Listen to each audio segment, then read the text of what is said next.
Hello, Internet. Gino, that Pinguino Greco here again with another episode of Deep Listens. I am joined, as always, by the Game Boy himself, Billy, the Game Boy Rothert. Nice save, man. I will happily take the title of Game Boy. I've had every single iteration of the Game Boy. It was a viable candidate for my most played console until the Nintendo GameCube came out. So yeah, I definitely hold some fond memories. And we are also joined, as always, by Peter Pete HD Busby. What's going on, everybody? Trying to do a little bit of gaming here. Well, I guess game discussion here.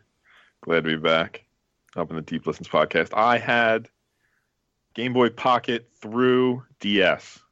You had a Game Boy Pocket? That was my mobile gaming platforms. Yeah.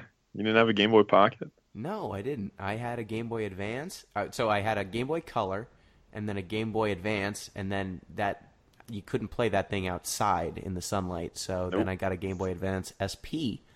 Yeah, because it had the backlight. Nah, Game Boy Pocket was in between original Game Boy and Game Boy Color. Oh, okay. It was skinny. It was skinny. Right. And you could adjust the contrast on the screen, which did literally nothing ever. But it was fun to finagle with. Okay, I must have confused the Game Boy Pocket with the Game Boy Micro, which was the last iteration of the Game Boy Advance. Yeah, no, separate thing. Okay. Yep, then I had a DS and a PSP and a PS Vita, because I'm a lunatic. You had to play Crisis Core or whatever.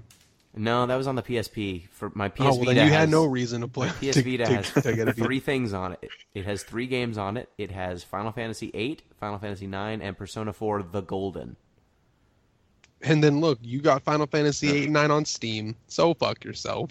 Yep. Yeah, how many Final Fantasies do you have? How many copies of 9, let's say? That's at least 2. Are those the only 2? Okay. He's got 3 copies of 9 because he's got the Steam. I have more than 4? 3. Because you have probably the original PC version too. No, I don't. There was no original PC version. I have the original PlayStation 1 version.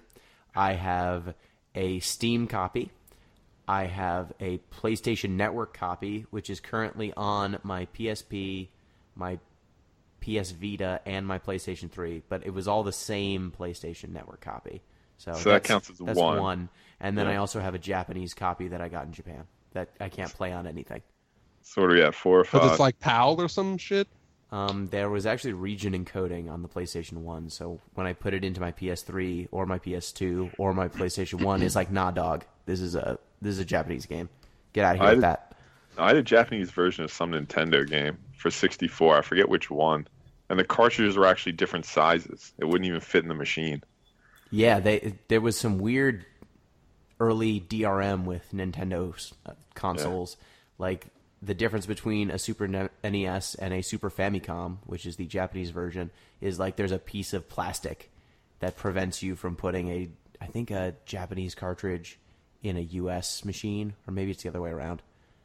But it's just like a physical piece of plastic. Like if you just sawed it off with a little file, you'd be able to play. I don't want to be sawing my games. Look, sometimes you gots to do it. All right, man. So, the reason why we're here today is to discuss mobile games. So, Pete, you and I both were on long trips recently. Yes. And you probably did not play as many games as I did on my trip. No, I doubt it. I had a very weird experience. And also we're playing Sonic Chronicles: Dark Brotherhood, which is it's amazing they thought that would be a series. But in playing that game, I've also had to play a lot more with my DS, so I've been exposed to a lot more mobile games, and I now have thoughts on them that I did not have before. So I thought that would be a nice topic for a quick discussion. Yeah. All right, so I thought a good place to start with this would be, what was your earliest mobile gaming experience? All right.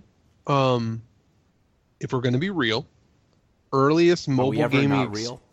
Sometimes this is the realest podcast. Sometimes they get a little bit complex.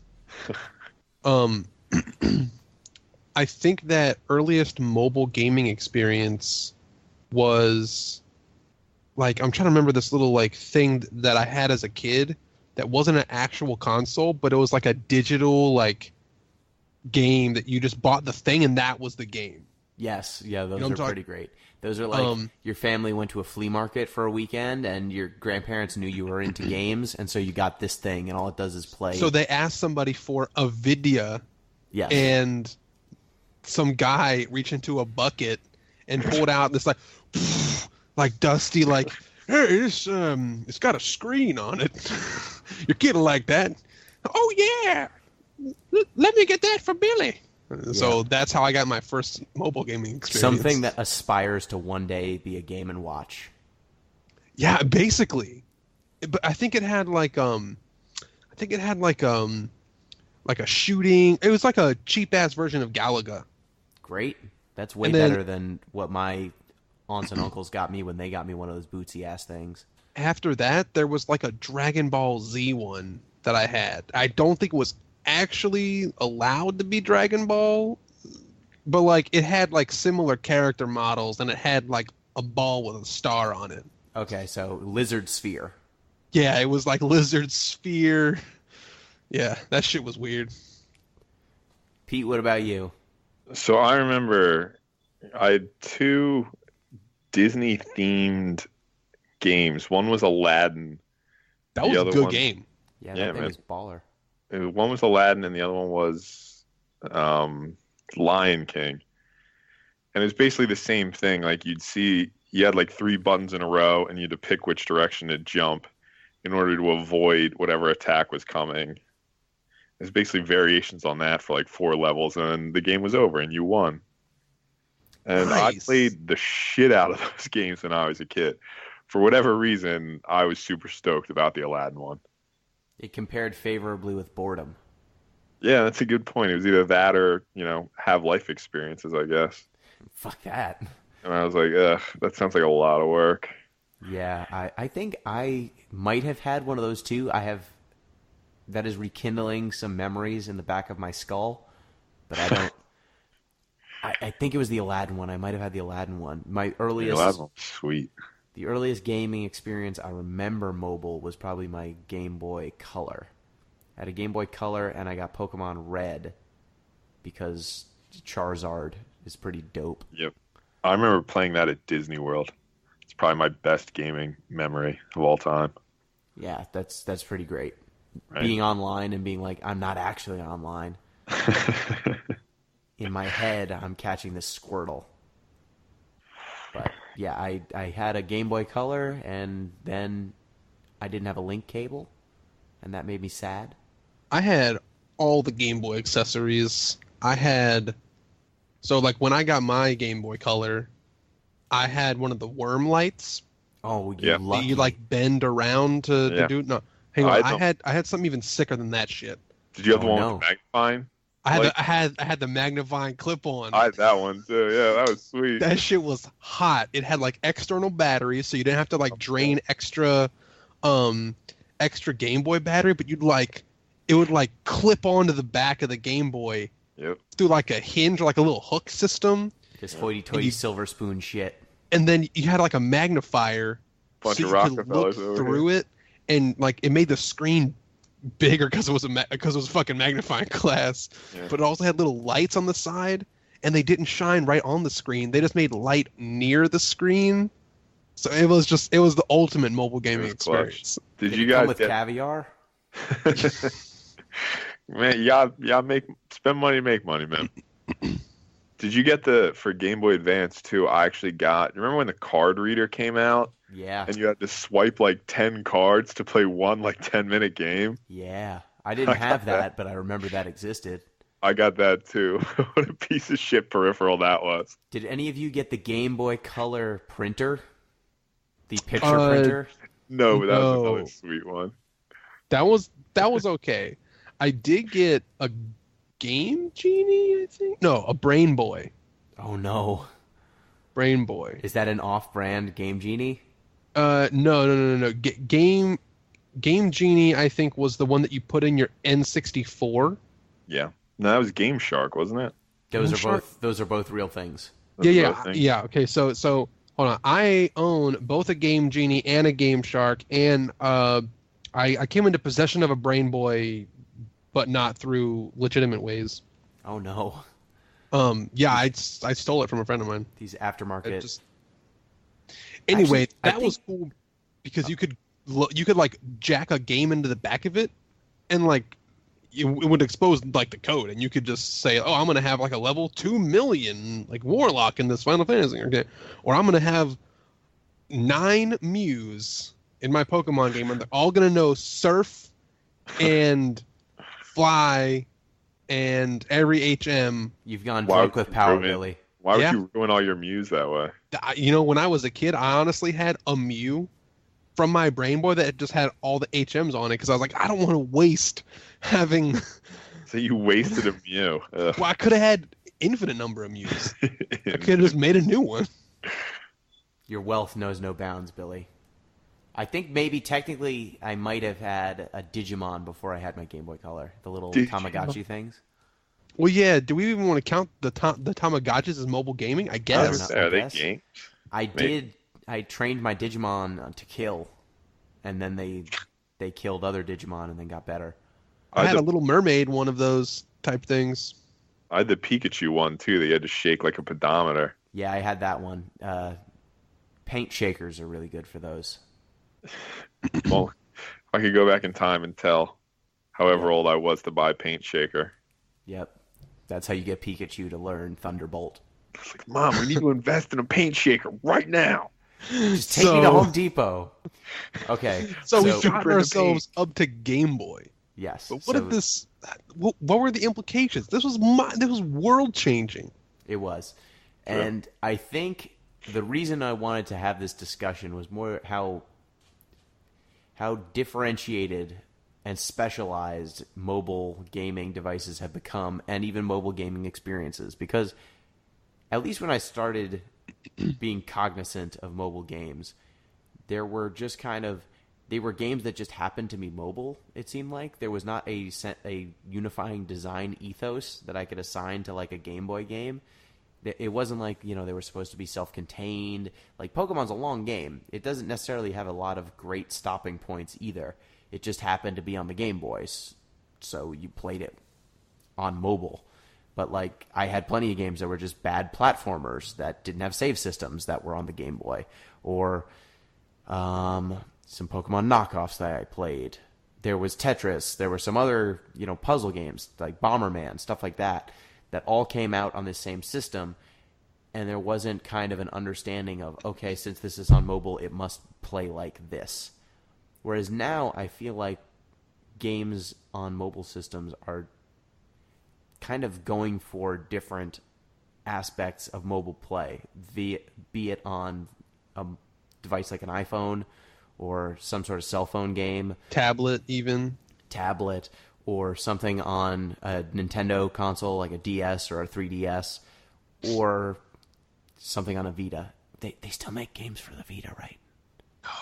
No, dude, they fucking don't. Do they ever?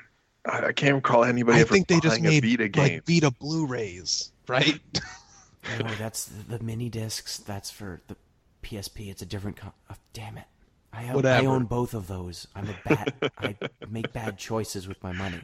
So, when I think about mobile gaming, I really don't even draw like the birth line until we get the Game Boy. I know that there's mobile gaming before that, but it really was just like beta testing until we got Game Boy. Like for me, that's like a hard line to draw because it made mobile gaming like accessible, and it made mobile gaming I'm not coming up with the right word for it, but like cool. Normal. Not cool because it's never been cool to have like your fucking Game Boy out in church. All right, that's how you get grounded. Why church? Like, but because I didn't want to fucking go.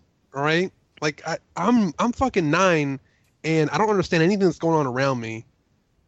But I understand that this Charizard needs to get caught. Yeah. So for the purposes of this discussion, I'm thinking to my mind like mobile gaming came to its came of age is probably a better way to put it. Came of age at Game Boy. And we defined mobile gaming way differently then than we think about it today. Yeah, so now that you guys have kind of, you've grown up, you've had different experiences, How do you find yourself playing mobile games anymore? Because I definitely, for years, mobile games were, I played them quite a lot. Definitely at school when I shouldn't have, or when my parents would take me out shopping, and that was totally lame.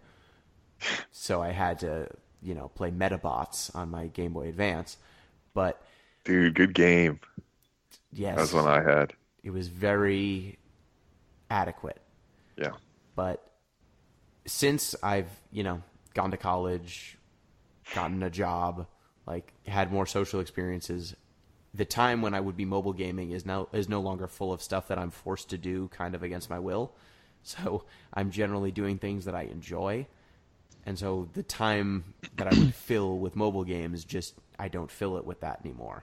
The only times that I really want to play them are like when I'm going on a flight or if I'm stuck on a train or something.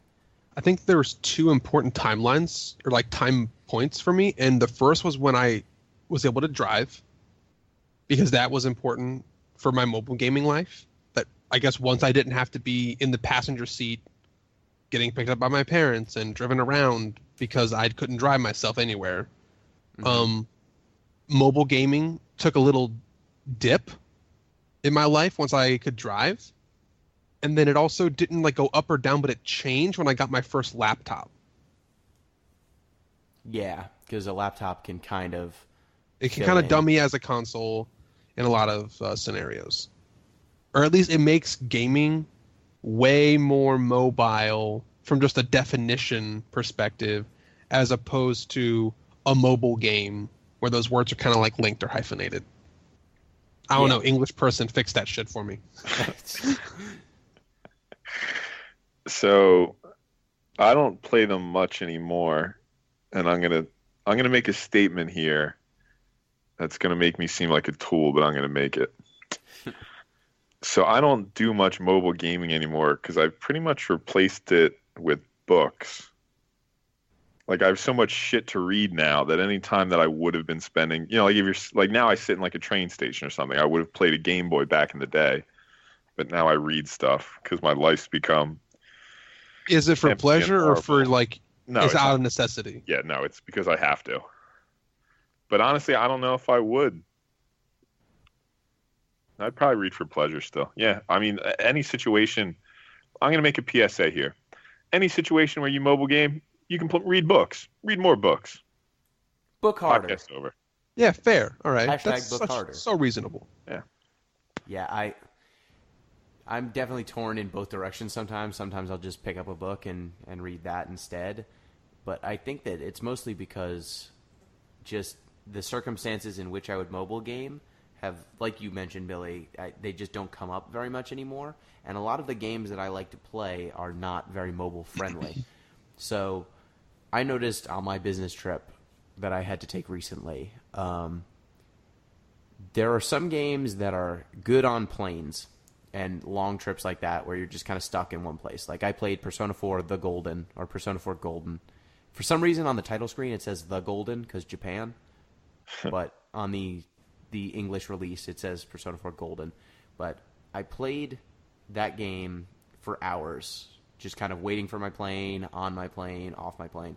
But if I was playing that on a commute, that game is not great for a commute. Like as far as JRPGs go, it's better than, something where you're just stuck in the middle of a battle or something and now I have to get off this truck or, this bus, so I can't finish whatever I was in the middle of. But something with a long story with a complex through line that you're going to only play kind of in the moments where you're bored of your regular existence, those two things don't mix well.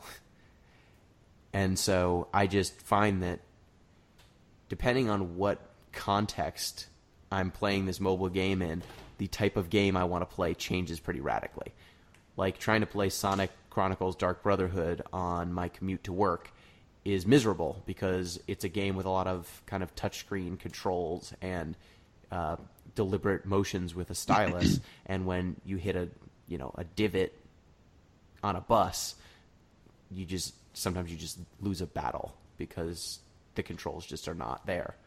Because you're playing Legend of Dragoon and you can't hit your combat sequences right. You have to do real time QuickTime events for that shit. Yeah, and sometimes, you've got the problem where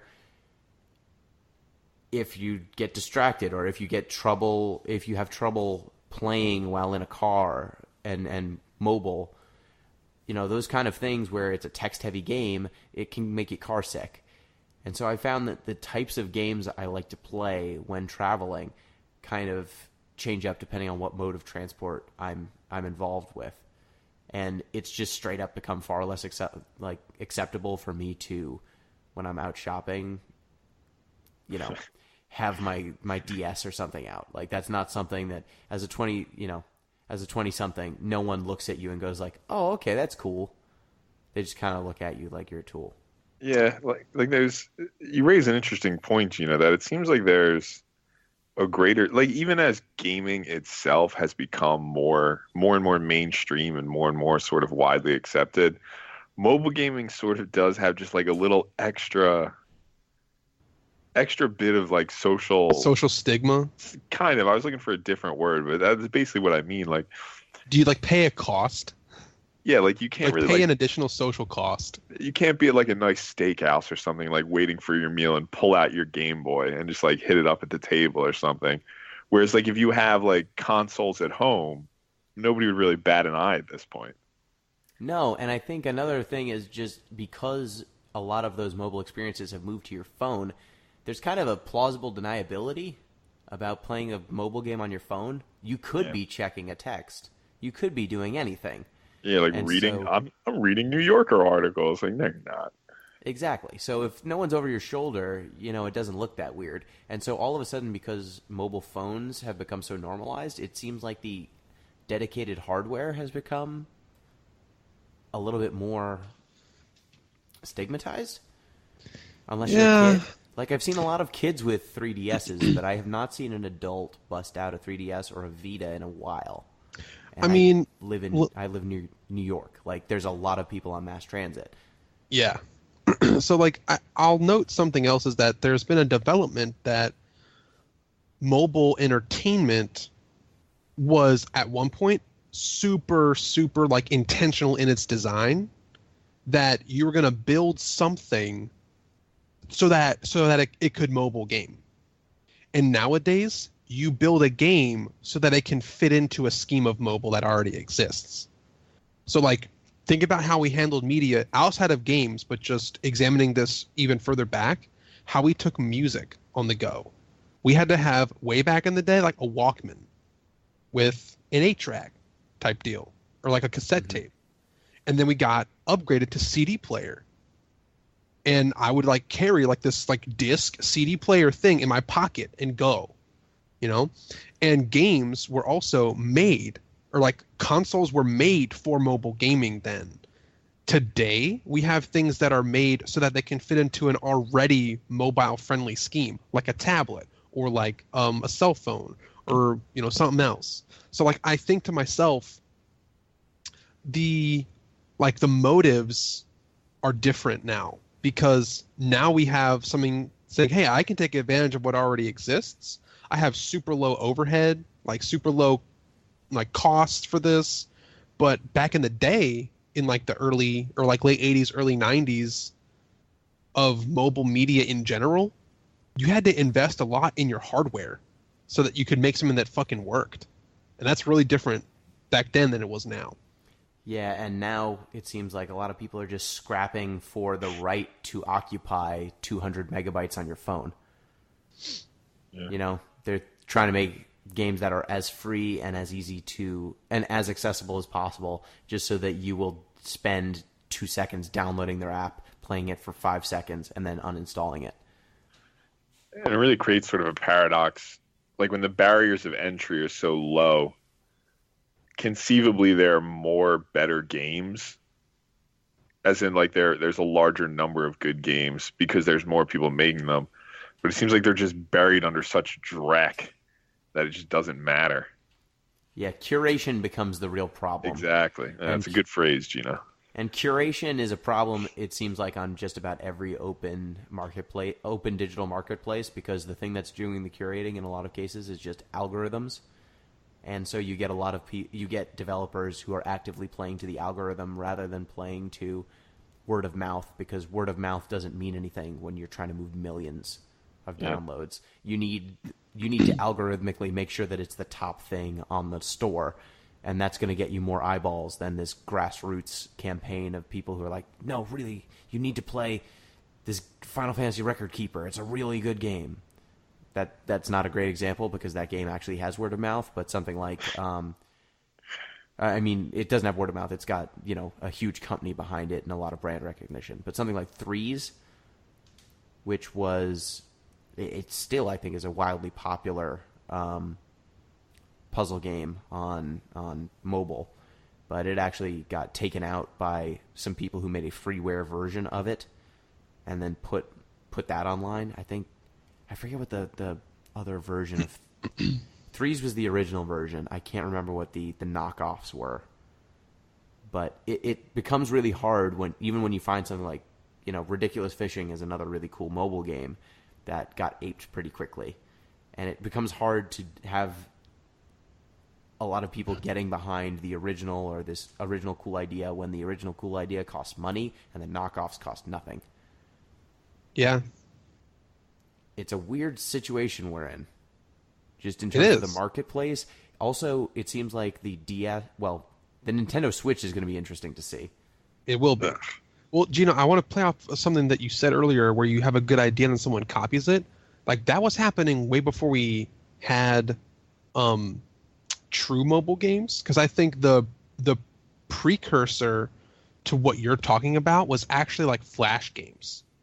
Sure. And I would consider that like a branch off of mobile games because, and hear me out on this, is that instead of having to have a console nearby, you get yourself onto any terminal, whether it's your house, your friend's house, public library, computer at school. As long as you have like a login to some like Flash or HTML game, you have the game there with you. So it can follow you in a way that your games couldn't before without having to like bring your console with you. Something was taken out of the mix, which is having to like invest into some hardware. Mm-hmm. And now that this stuff comes to mind, it's like, what did we get from like the company like Zynga or whatever it was that made all those cancerous Facebook games? I mean, that's what I think about when I think about the origin of today's mobile gaming. Is you had stuff like Mafia Wars and Farmville and Words with Friends and stuff like that. Flappy Bird, that's one I think of. What? Flappy Bird, right? Like the helicopter game, and every iteration of helicopter game, every iteration of like shoot the fucking like, I don't know what even the first one of this thing was, but it's like choose the angle of your shot and choose how far it goes, or like choose the strength and just see how far it bounces. Oh shit, yeah. And like if it like hits an obstacle, oh like yeah, you suck. And then they just copy pasted good games like that onto any other model, and they just change the skins. So I think that's what you're getting at a little bit, Gino, is when you have someone else doing all the footwork in like today's mobile games, and then everyone else just kind of copy pastes that good idea. Well, that kind of stuff was happening 10 years ago in early internet. Yeah. I guess I shouldn't say early. I should say like adolescent internet. Yes, and as someone who had some helicopter game knockoff on my Facebook for a while, I had some knockoff of that helicopter game where, if you're not familiar with the helicopter game, it was very popular in the early 2000s. It was a helicopter. You pressed a button, and it went up, and then when you let go, it went down. And that was it. And you went through like a tunnel, and you tried to avoid the ceiling and avoid the floor. And I had one that was a knockoff that had a Kirby skin in it. Nice. And that was what differentiated it from all the other ones. And I gave them no money, but I didn't. Whoever came up with that original design, which I'm sure was a developer, years before the internet was a thing, but because it's such a simple design, I can't imagine that kind of elegant design was not found before the internet. But they don't make the money on something like that. It's whoever gets that design in front of the most number of eyeballs, which is a weird situation. Like, how do you even give someone proper compensation for coming up with a design? Really, because it's not from people buying it. Like, think about how many people copied, like, the BMX game, where you'd, like, ride the bike up, like, the obstacle course. You know what I'm talking about? Yeah, I know. You have to, like, control your tilt and stuff. Yeah, it's like you tilt forward and back, and you have to just, like, go across an obstacle course. Like, that game has been copied by everybody. So has the draw your own, like, sled course kind of game. And so has Angry Birds, has had fucking 30 iterations. Yeah, it's a really weird time. And Angry Birds actually wasn't even the first game of that type. Yeah, like my little cousins all have mobile devices, but they generally just use their phone. And it's not for lack of having a DS or a 3DS or anything like that. They actually are pretty diversified. They'll use both. But it's weird seeing how those devices compete for not just their attention, but also just whatever they put in their pocket. Like, pocket space is suddenly at a premium because they're going to take one thing. And usually it's not the 3DS. Usually it's their iTouch or their cell phone if they have one. It's weird. It's a weird place, and now I understand why the PlayStation Vita died horribly. Because it was the PlayStation Vita. Yes. What more information did you need? Max Dirt Bike was the one that I was thinking of. Okay. Max Dirt Bike. That's a pretty good name for an action hero. Max Dirt Bike, hyphenated? No, Max Dirt Bike, and his last name's Dirt Bike. Yeah, I'm thinking, but the dirt bike would have to be, one word or hyphenated dirt dash bike? It's DRTBYKE. It's German. Oh, there's a Y. Very nice. Perfect. So where does that bring us now? I don't know. I mean, I feel like right now we're somewhere between, like, I feel like in this timeline, we're probably at, like, flip phone, like Moto Razr right now. What are you talking about? What is this what weird metaphor you're trying to draw? No. I Yes. mean, like literally, like, the chronology. If we're talking about, like, addicting games and Newgrounds and shit, like, what else is developing around us? Like, we don't have tablets yet. We have, like, the first, like, actual good flip phones. Well, I had a shitty flip phone version of MechAssault and Snake, and that was pretty great. I had a mobile phone version of Rayman, which was well made. Rayman, really? Yeah, Rayman. It was a Ray-Ban mobile game, and I had to pay $4.99 and download it from, like, AT&T or whatever fucking phone company I had when I was 13. Have a phone company when you're 13. I'm like my parents or whatever. I asked permission. Don't worry, guys, it's fine. Did it come with Escargot? No. What? I'm saying you're wealthy. That's what I'm saying. Yeah, Go ahead. saying you're a Rockefeller again. What? It's all right. fine. Go ahead. All right, yeah, fuck off. So I got it, Gino. So that game had, like, 15 levels and different music for the levels and, like, a bonus level and a final boss. What? And it was like a real ass game. What? It had, like a level, like, overworld where you would, like, walk into a door and it'd be like level 1, and then you finish the level and then you would go to, like, you'd be back in the overworld, you walk over to another door. It looked like a fucking Oddworld kind of overworld thing. You know what I'm talking about? Yes. Like the level transitions, kind of like an Oddworld game. I had a crappy version of MechAssault that I think cost me like $3 a minute because it had online, kind of. Why would you play it online?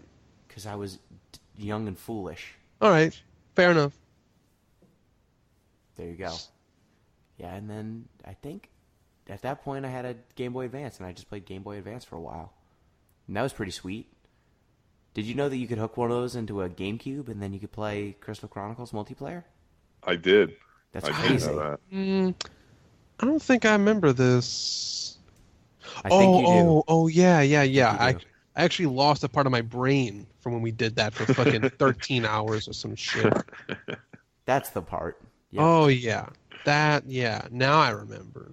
So what Other than Sonic Chronicles: Dark Brotherhood, what is the most recent mobile game you guys have played? Shit.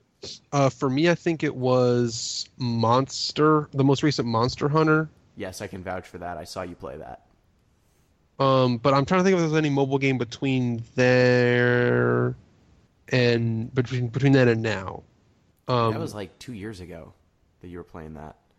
Yeah, but I'm trying to think. Have I played a mobile game since? Sorry, I played mobile games, but like a DS console type game. I haven't, because I've played mobile games, but I haven't played like a video game on the go proper.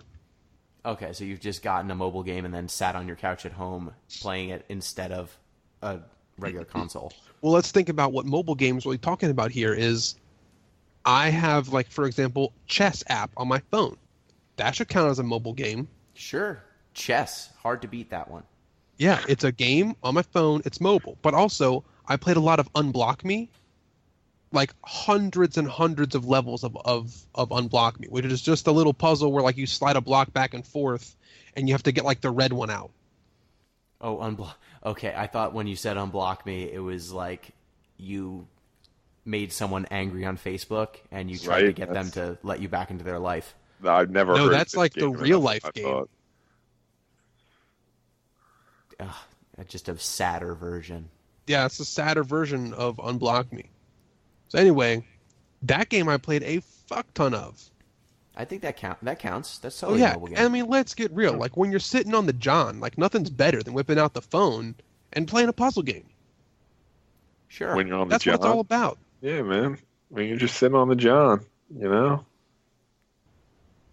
I guess that's pretty much the only universal free time that most people still have, at least my age, I find. I don't hear a lot of mobile game playing that isn't either going to the bathroom or waiting in line for something. And then it's just like, I'm going to play Clash of Clans for 2 seconds. Like, oh man, like the line's really long at Chipotle. Better whip out the old, Windows phone and play some goddamn Minesweeper. You're the only person in this entire world who has ever said, gotta whip out the old Windows phone. Yeah, like, I just try to make it obscure as possible. I do not own a Windows phone. Okay. I have a shitty Samsung Galaxy S3. You should get that looked at. It might burst into flames. No, like, this is one of the old ones. They didn't. This one, actually, I'm only concerned about the fossil fuel consumption. Okay. So, does Tinder count as a mobile game? Because I feel like that's. I mean, if you're a player, it depends on how much of a sociopath you are. That's a good point. True. Like, how do you win at Tinder? You just lose more slope. Yeah, like nobody wins at Tinder. Well, speaking of games that you win by uninstalling, Pete, you're the resident expert on one of the pinnacles of today's understanding of mobile gaming experience. Yeah, I guess so. Tell us a little bit about your Clash of Clans. Your clans have clashed. So my clan was pretty good. My village was pretty good too. Yeah, I got pretty far into it, but the problem is walls. Yeah, so as you play Clash of Clans, obviously enough, the upgrades ramp up. So it's sort of insidious that way, and this is a smart structure for mobile gaming, is that the deeper you get into it and the more committed you are, the more you have to invest either your time or, more likely, your money into it. So, you start, by the time you get to where I was, which I think I was level 8 or 9 with my walls, you have, let's say, 300 of these things, and each one takes 1 million gold to upgrade. Is that a lot? That's a ton, all told. Like what's a good level 1 wall cost? Kind of early in the game. It's my 5th day playing Clash of Clans, and I'm thinking this game could potentially be fun. What's a wall cost then? Maybe 50 gold? Or up to 1 million. 1 million gold for each upgrade.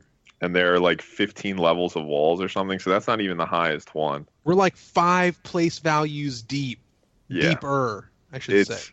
It's insidious. Because at that time, at that point, so one of the most insidious fallacies of reasoning is the sunk cost fallacy. I've been playing this long already. Right, exactly. Like it's the idea that I've put enough money into this, it's too late to back out now, right? Economists hate it. So that's really what Clash of Clans is Wait, they relying hate on. it? They hate how like How it people gets who people aren't to do familiar things. with I it. mean, Yeah. people who like academically examine the economy, not people who actually profit from it. Yeah, no, people who examine the economy are perplexed why this fallacy is so persistent. Hucksters love it. Oh my God, it's the best for hucksters. But Clash of Clans is really built on this sunk cost fallacy that at this point you've put so much effort and time into it, you can't back out now. And you've involved your friends in this ill-gotten scheme. Well, yeah, there's that So one. they are also socially pressuring you not to leave also. Yeah, there's a lot of, not in the clan I was in, nobody really gave a shit in that clan. But as you get into sort of the higher levels, stuff gets serious. Like there was a tournament recently where it was like the U.S. versus Asia. Oh, Where they no. got, like the best players in like either country to form super clans and like took each other on. It The gets Omni intense. Clan, Yeah, man, it's serious. the Omnipa Clan. The It's like all-clan. I'm a neophyte compared to some of the other people who were in the clan I was in. Was that your username, Neophyte? No, it was something stupid. I could never think of a good one. You only get to change it once. What? Yeah, so you got to come up with a good one. How many gold do you have to give them to change it? I think that costs real money, Of course it does. actual money. You need to give them gems, the premium currency. Of course. But you can't just spend real dollars. You gotta buy gems, and they're always in like hot dog roll amounts. You know. Well, because this is Dave and Buster's big innovation, right? Was the idea that you couldn't spend real money. And you know what? Pro tip: if you go to Chuck E. Cheese, you get 3 tokens for $1, but the machines will also run on quarters, so don't buy tokens. But That's that a was great pro tip. thank you for all of our adult listeners going to Chuck See, E. back Cheese. in the day, like you could actually put a fucking dollar in the thing and get 4 tokens. Yeah, but they They raised the price. the inflation at Chuck E. Cheese. Yeah, I don't know what the deal is. What does the Fed have to say about this? But the point I was making, right, is this was Dave and Buster's real big innovation, is by forcing people to convert. You see this in strip clubs a lot too. By forcing people to convert their money into some sort of imagined currency, one, you ensure they have to spend it in Dave and Buster's, and two, it promotes spending because it doesn't really seem like real money at that point. So gems are sort of these in-game currencies in mobile gaming operate on the same principle. One, your money is now committed to Clash of Clans. You have to spend it there. And two, it doesn't seem like you're spending real money anymore. You're just spending gems. Like everything about these games is structured to be both addictive and to promote binge spending. It's incredible, really, when you think about the thought and effort that's gone into manipulating our behaviors this way. Skinner would love it. Now, like we can't really talk about the money aspect of it. We can, but we can't do it until we hit the how do they hook you, right? Because like the money spending isn't what gets people like riled up, you know. No. They just get turnt with that money. They're just I'm like, I thinking- just love spending money. Time to make it thinking rain. back in the day of like early Facebook, when you would play Facebook games with your friends, it was one of the ways to like play online games with somebody, you know. Mhm. And I would play before Mafia Wars, which kind of took off. Mob Wars was like the precursor to it, and that was a game that I had the most experience with on Facebook of that genre.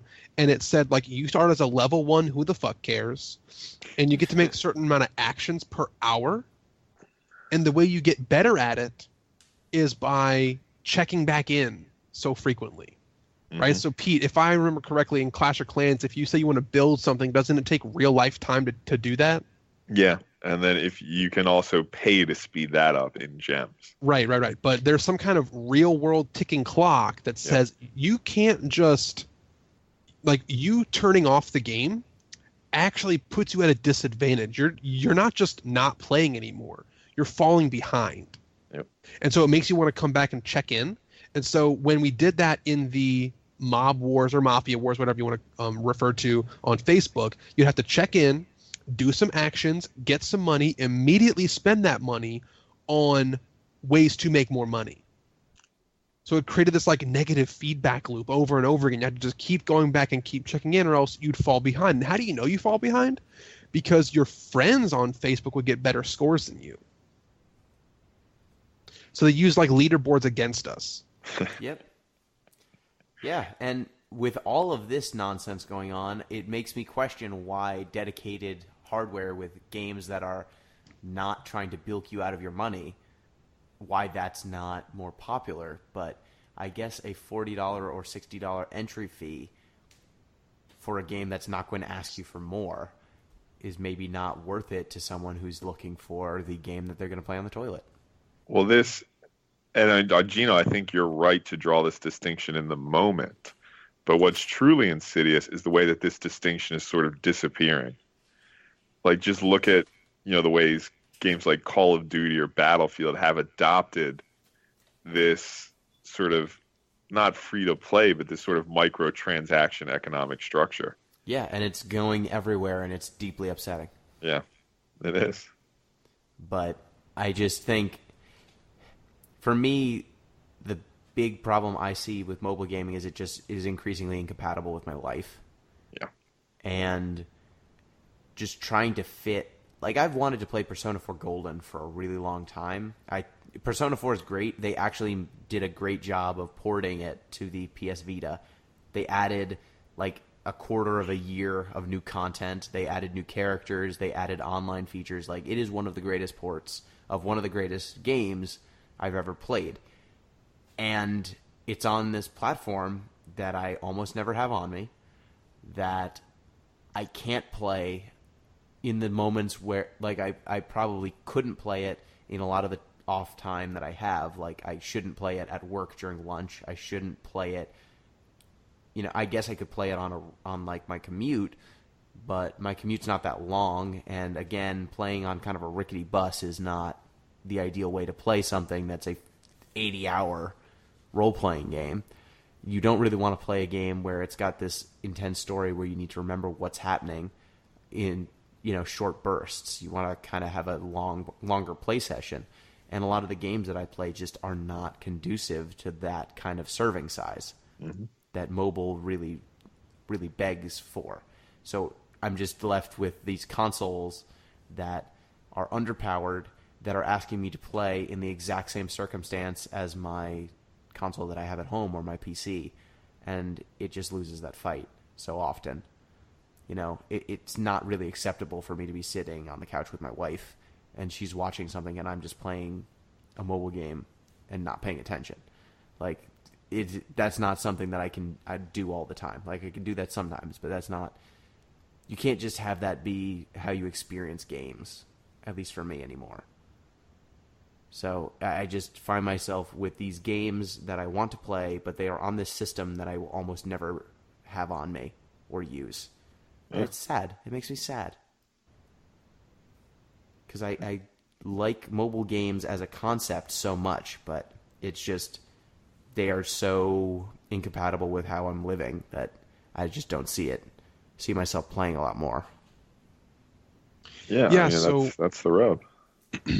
So what I think, like, we talked about mobile games a little bit, about how it turned into this, like, very, very consumerist, very capitalist, very, like, pay more to play more and pay more to get better, and now you're paying to win, and now you're paying to just keep up. Now you're paying to pay.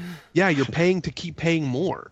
I actually think that that's kind of settled down a little bit, because we used to have sort of a barrier for entry for making a mobile game, but now people are making good mobile games for free. And so things have changed a little bit. Is that a good thing, or is that deeply saddening because those people can't get paid anymore? I mean, it's not that those people can't get paid. It's just that don't. I think some people have passion projects, and people would make good Flash games online and not get paid. They did because it was passion project. Yeah, but that means that you cut an entire class of developer out of the equation when it's only passion projects. Like, the career developer then ceases to exist unless they are working on a different project and doing this, night lighting.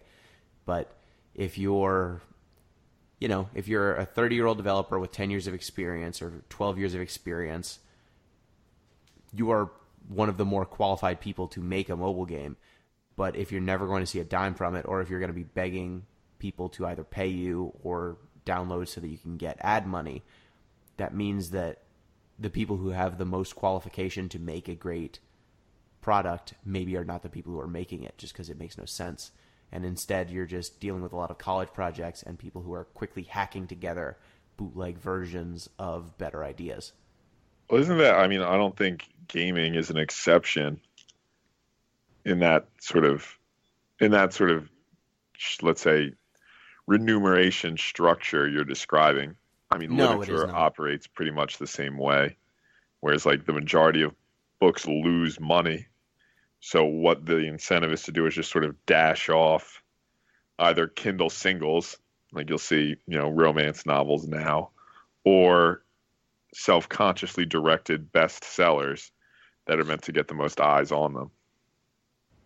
Yeah, and I think that there's a lot of, with the mass, what is the term? The democratization of publishing? Yeah, that'll work. I think that you see a lot of this kind of cutting out of the middleman with, a steadily rising upper class, and then a bunch of other people in the bottom tier just fighting for scraps. Yeah, I forget. I was reading an article. I forget where it was, but it was about sort of the economics of publishing, and what they basically said was John Grisham, Tom Clancy, and J.K. Rowling are basically subsidizing the publishing industry. Like, because of those three, the publishing industry is profitable. That doesn't surprise me at all. Right. And Willie Shake is still out there probably putting on. Like how many publishing companies are kept afloat by publishing books that are necessitated by college courses? And also they don't need to pay for the right to publish it because the people who wrote those novels are, 100 years or it's more. Public domain now. Yep. No one's taking that money except for Penguin. filthy textbook cartels. Look, however Penguin and their adorable mascot needs to make their money, that's fine with me. I mean, from one penguin to the next. Exactly. So, I mean, it's kind of a depressing place we're describing, but hopefully, let's look someplace sunny. The Nintendo Switch, which was just announced this week. What do you guys think? Have you seen this, Pete, at all? Yeah, I've seen it. What do you guys think of that? Because personally, it's the most exciting Nintendo console that they've made since. I mean, the Wii excited me in like I think this will expand who plays games sort of perspective, but I wasn't excited to play a lot of Wii games. But the Switch seems like a good idea in a way that the Wii U never did. I'm going to quote my sister here, and forgive me if I offend anybody. Okay. But when I showed her the video, she said, I didn't think there was still a console war going on, but if so, Nintendo just bombed a country. Oh, no. Like, Nintendo just did something game-changing. And I mean, I think she's on the mark, and I think that we all had a sort of a jaw-dropping response. Maybe not we all, because some of my friends were kind of meh about the idea. I personally, the only thing that I don't like about the Nintendo Switch is that it's not really a console proper, in the same sense that like an Xbox One or a PS4 is. What do you mean in terms of processing power? In terms of output? In terms of like battle station, like and let me just preface it by saying I love the Switch. This looks so good, right? But there was something that I think I'm still like clinging to when I had like my Nintendo GameCube, and that was like my at-home console, and I was on my couch playing it. I had this like association of good stuff with like hunkering down and turning on my console, and now like it's probably like a fair trade, but I'm losing something by not having the like console base at my house. If I just have it with me all the time, it loses something. It loses some kind of meaning. Sure, but I think that what you're gaining by having the ability to move it around. Like one, it seems like there is a charging station or a like docking a docking station type thing, yeah. that you set up. So you will still have some of that experience, but I think that the idea of having what is essentially a high-powered tablet that also has functional gaming controls that can move between kind of personal gameplay and competitive and kind of multiplayer gameplay, I think that that's, as an idea, it gets around a lot of the problems I have with my Vita. Because instead of having these two systems, like one of the cool things when I remember with my PSP when I first got it was the idea of remote play, being able to tether my PSP to my PlayStation 3 and play a game on my PSP, that basically using my PSP as a controller for my PlayStation 3. And so you could kind of, as long as you had a Wi-Fi connection, connect to your PS3 back home and play whatever is there by kind of streaming the video from your PS3 to your PSP. So you could play this game that is ostensibly a HD PS3 game, while you're waiting in line at Panera. And that was a super cool idea, but that was largely because your PSP it did not have the same saves, it did not have the same games as your PlayStation 3. You really wanted that experience and you wanted it to carry over. You didn't want to just play something completely different. And I think by cutting that middleman out and just being able to say, hey, whatever game I'm playing at home, I'm just taking it with me, I think that that's making it one unified device in a world where so many different devices are fighting for pocket and backpack space. It gives it a much better chance of surviving, I think, than something like the Vita, which is a premium thing with its own games and its own cartridges that aren't compatible with your home console. Now, here's some stuff that I like. There's been this sort of like competing like pissing contest between PlayStation and Microsoft about who can give us the prettiest game. Yes. Like the most crisp HD 1080 60 FPS, whatever you want to use to measure visual aesthetics. And the sad thing is they're both losing to the PC. Right, yeah, they're both losing to the PC, but also they've just really hit a fucking ceiling. Like, you cannot make games that much prettier. And oddly enough, it's usually like the human eye who's limiting this. Like, you can make games that are on a television or on a console. Like, you can only make it so crisp before we get to almost like an uncanny valley, sort of like, this is just kind of weird now. I don't like this. The problem is not necessarily that you can't make the fidelity crisper. It's that it's wildly irresponsible to spend the money to do that. Okay, yeah, fair, right? So the Switch has said, you know what, actually? Our tablet technology has just gotten good enough to run anything we want, really. So we're just going to say, okay, we're not going to shoot for the goddamn moon on visual aesthetics. Let's take a completely reasonable visual aesthetic sacrifice and go every other possible cool developmental direction, and they did. And I think they're gonna really cash in for that cost benefit analysis. Yeah, I enjoy the fact that Nintendo is still doing that. We saw a fork in the road and went straight. Yeah, sort of design.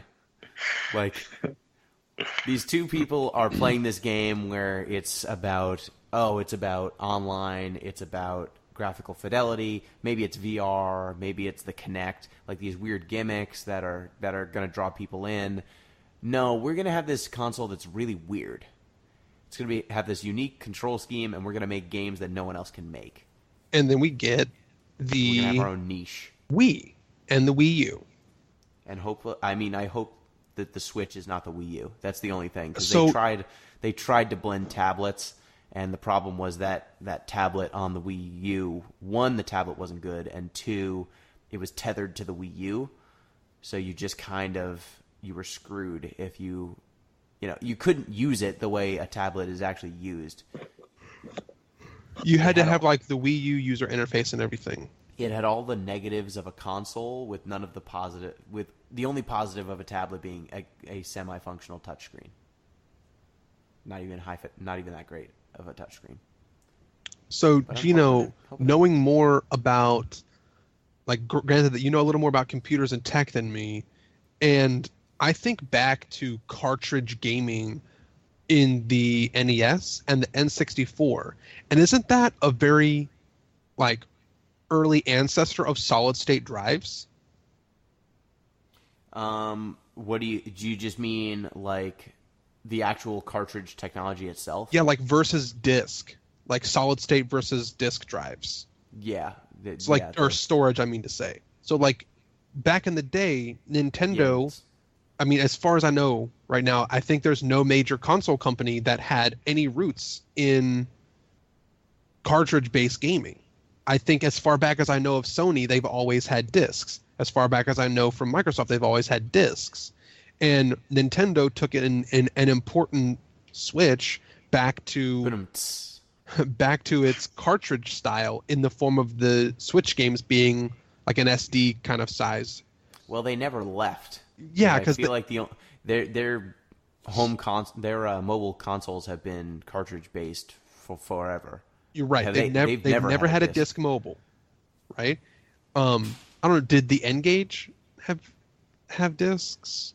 The N-Gage is not a Nintendo console. Yeah, the N-Gage. I thought that was Nintendo affiliated. I mean, I was kind of saving them because we could not have a mobile podcast and not just drop in the N-Gage somewhere. Was that the one where you had to hold it sideways to talk on the phone? Yeah. Yes. The N-Gage and the let's talk about the Gizmondo and the N-Gage. We're not going to talk about N-Gage and Brazilian N-Gage, okay? So, hold on. Back to reality. So I wanted to just sort of point out and maybe examine a little bit that cartridge style gaming might have gotten more. It's like, yeah, it's been attractive the whole time because Nintendo didn't jump back into cartridges that much because, like, we were on basically Game Boy style cartridges until we got SD cards, which was an important technological jump. And now we're taking that further with the Switch because just quite literally our solid state our solid state memory storage has gotten better. It's now surpassing the disc stuff. And then Nintendo could say you're really conflating things that are, so the storage space. Correctly.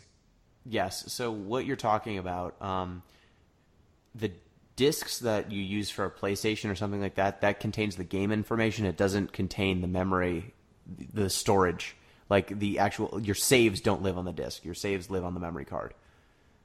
Okay. All right. Yeah. Fair. So like when it comes to saving and like the only thing that not being on a disc gains you is your read times off of that disc can be a little bit faster. Like off of a cartridge, your memory access will be probably considerably faster than reading off of a disc. But at that cost, you also have increased production costs associated with that. So like either way, Nintendo can tab dance and say we've been doing this the whole time. Like saving is not faster because ultimately on all of these machines, you're saving either on some sort of piece of hardware like a memory card or a flash drive or something internal like an SD card. You're not saving that much by having the game be on a cartridge and also your saves be on it. Like your saves are on a cartridge one way or another. It's in not that case, I'm just going to drink the Nintendo Kool-Aid and say, LOL, we've been doing it better. That's fine, but I don't think that's the relevant thing. The thing that jumps out to me about the Switch is just that, one, I think the plethora of control styles that they have demoed, at least in their short like teaser video, I think is exciting, just because having multiple control options and basically having the default control option also function as a multiplayer control option is kind of revolutionary. That's huge. The idea of having your basic PSP and you can just split off the two sides and now it's a multiplayer game without having to carry anything extra with you is crazy. I'm not sure what is going to be the standard peripheral Like, because they didn't actually say like if there were any optional features in that video. I'm sure there were optional features like having an optional extra controller or stuff. So maybe if you buy the Switch, maybe you have to get the slidey things on the side separately. Like I don't know if we know enough yet. I bet the slidey things on the side come with it, but They probably do. The way that you're probably going to play the Switch is with those slidey things on the side, and the fact that just taking those off gives you two controllers if you want to play a multiplayer game. They don't look like two great controllers, but it's two controllers nonetheless, and you can actually start playing multiplayer immediately. Yeah. Which most consoles do not come with a second controller. Now, I am almost certain that they're going to release a peripheral that you can like snap in the controller to, and it like makes it better to hold your hand onto. Sure, and I'm sure that they're going to release a terrible peripheral that is only used by one game because this is Nintendo. This is how it's going to work. They're going to release a microphone, or maybe they'll release. They're going to make another Mario Kart, and it's going to have a wheel peripheral, and that's going to be what the controller starts to be. Yeah. But Pete, do you have any opinion on any of this stuff? On the Switch, for some reason, it seems. I just want to hate it. Cute for you? I see the rationale. I see the impetus for it, and I want to hate it not because I think it deserves scorn, but because I just want to hate it. You know what I mean? Why? I so support that because I've just been irrationally hating Apple and Microsoft gaming for so long. It seems gimmicky.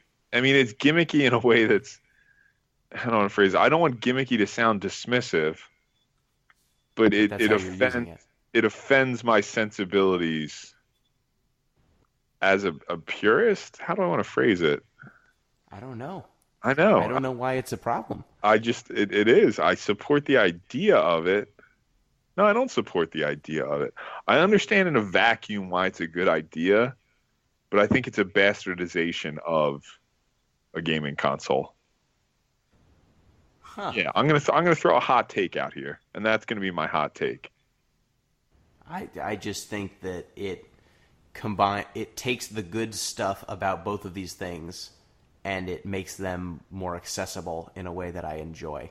At least what they're advertising seems to do that. Break down a couple little components of the Switch. I can't really argue with that. But. Now let's start wrapping up, man. Oh, okay, yeah. So I say the things I like about the Switch is you can take it out of the holster and it instantly turns. They made that way better.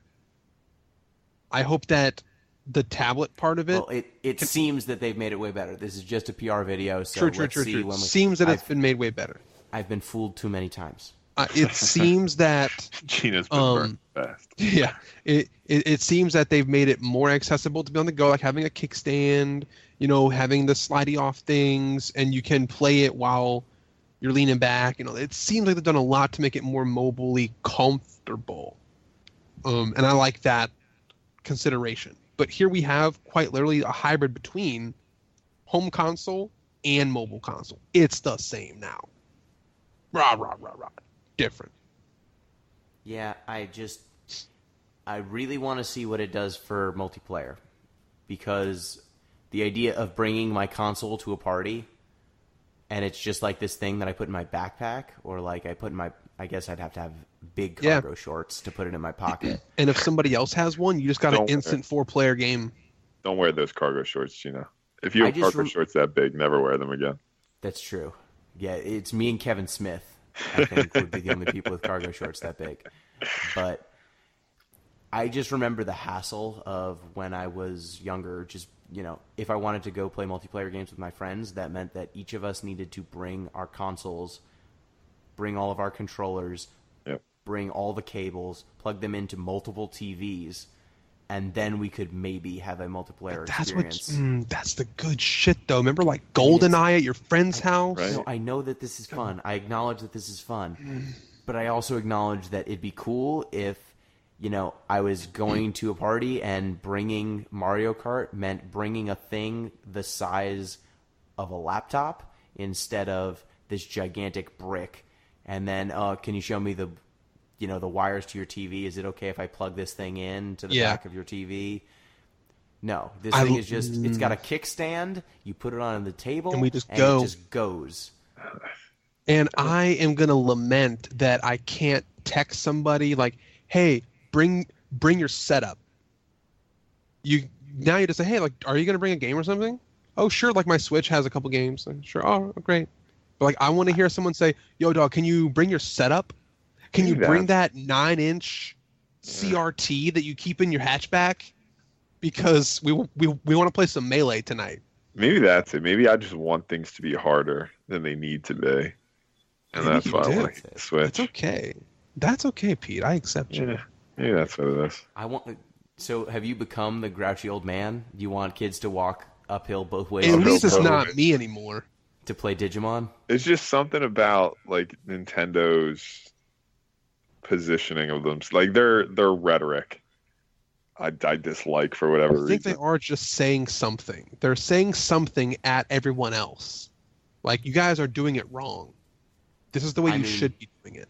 I think that it's the positioning that you take when you're a company that's hemorrhaging money and you never had the financial capital to compete on a pure hardware perspective with the other two companies. Nintendo is not as big of a company as Microsoft or Sony. No. Regardless of how successful their video game business is, that those businesses at Sony and Microsoft, you're right.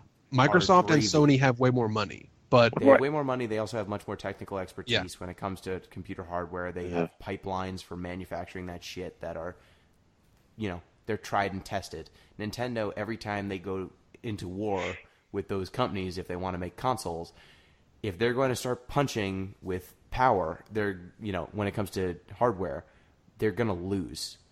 Like, these other companies just have a ton of money. And then you're not only going toe-to-toe in terms of hardware manufacturing, you're also making your software a lot more similar. Whereas Nintendo has benefited, I think, hugely from the fact that their games can only be played on Nintendo consoles because those consoles have unique control schemes. They have unique features that they take advantage of very well. Like Kirby Epic Yarn is super fun on a Wii. Actually, that's not a good example. But some of the Wii games, like Wii Sports, couldn't be done on some of those other consoles until years later when they got their motion control shit together. Like some of the other games that Nintendo's put out on the Wii U, like Splatoon, could not be done on a different console because of the unique control scheme of the Wii U. So I think Nintendo justifies themselves just enough console after console with their first-party titles that it makes the gimmicks worth it, or it makes the gimmicks work in a way that I can appreciate. And it means that they just don't get buried by the fact that they can't outspend these two other companies. So I don't know, Gino, if you're using the right metric for what a company's, I don't know, like prowess or success is in games. And this is probably an entirely different podcast. We shouldn't dive too deep here. But when I think about stuff like who's winning the console war or who is having the most success in console gaming, I think like Microsoft's probably last place. They've never won a generation war, and Nintendo's won a couple, and PlayStation's won the others. I don't want to indulge this discussion because I don't care about console wars. I mean, I don't either. But like, why would you bring up the dollar bills about it? Because I want these three companies to remain solvent. I want all three of them to make enough money to not go out of business doing this. I would like all three of them to continue doing what they're doing. And that's sort of why it matters to me. Sort of like the competition of them makes us get better products? Yes. Okay. Now I can get behind that. And it makes me, like, Pete, I understand your perspective. Like, Nintendo consoles have never been my first choice. But I think that by having this company that is kind of shifty, that is constantly trying to be thrifty about how they're spending money and what they're making, it pushes gaming in a direction that it otherwise might not be pushed. And I think that that's a net gain, even if it's a console that you yourself will never play. Like, I never intended to have a Wii. I actually, this is a shameful story, but my parents got me a Wii for like my 15th birthday or something, and I asked them to return it because I thought that it said so little of what they knew about what games I liked that they would get me a Wii. I was a shittier person back then, and that instead they got me a guitar they got me a guitar that I never learned how to play, which is the most 15-year-old thing that could have happened to me. But because that product existed, motion control technology took a pretty huge leap forward. Which I hate everything about. You hate, but without those leaps, I don't know if you have the leap for VR controllers that things like the Vive and the Oculus use. Well, another thing that I hate. Dude, you got to come out to PAX East. We got to get you into a VR booth or something. Those things are fun. Whatever you say, man. All right. I think with that huge tangent into the Switch, I think we will put a bow on our mobile gaming podcast. Billy, any final thoughts? Mobile gaming has been a huge part of my life, and it's evolved a lot over the years. And I don't think it's just because of mobile gaming. I think it's because of a lot of the context around mobile gaming. So when I think about retro mobile gaming, like I said earlier, like the birth of which I think is the Game Boy, and all the social and like technological context that mobile gaming as like an idea had to go through.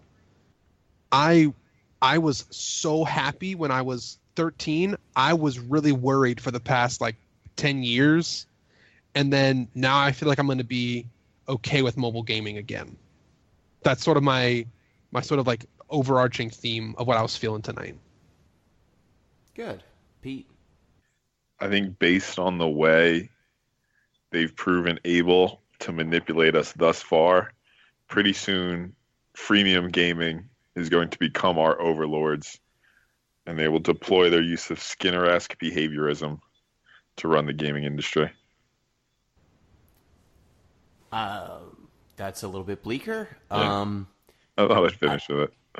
I guess my final thought is I just wish mobile gaming fit in my life the way that it used to.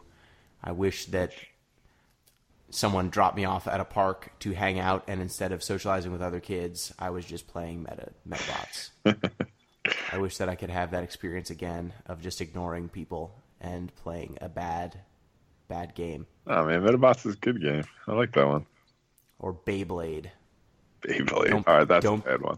Don't play Beyblade. But I just have fond memories and nostalgia for this thing that I don't think I can recapture. But on the upside, I think that the games that are put out on mobile are more just higher quality than some of the games that I was playing when I had the free time, which I think is a good sign. You know, something like Persona 4 Golden, or even like some of the mobile the games that you can take and put on a mobile device now are just of a higher quality, which I think is nothing but good. So hopefully mobile gaming shapes up into something that I can participate in more frequently. But I'm glad that, of all things, Sonic Chronicles: Dark Brotherhood has brought us to this moment. So thank you once again, listeners. If you want to get in touch with the show, go ahead at DeepListensPod on Twitter, deeplistens.libsyn.com. We have comment sections, and go ahead, shoot us an email, deeplistenspodcast@gmail.com. We will have, in our next episode, the Sonic episode, we have feedback, everyone. Woo! So you should get in on that, people. Feedback. We know you're there. Send us We have emails. the metrics. We have the metrics. We know. Finland, step up. We know you're there. All right. Till next time. Peace.